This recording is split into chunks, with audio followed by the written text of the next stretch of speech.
Hello friends, welcome to my channel. तो होमगार्डर आपणकर रिजल्ट आसिक पहुँच सारी।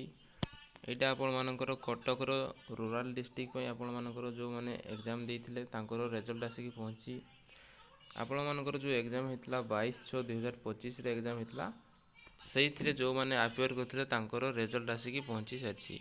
और जो मैंने भी सिलेक्ट होती से फिजिकल रेडी हूँ एवं फिजिकल नोटिफिकेशन आपको खूब शीघ्र मिलो बोली ये लिखाई आगक आपंकर अपडेट दिज्व।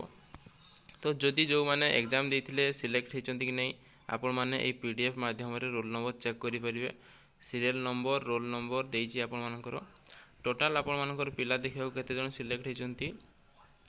तो एग्जाम रे जो मैंने भी एग्जाम दे जाते से आपर 1215 जन आपर टोटाल पिला सिलेक्ट होती होमगार्ड पर।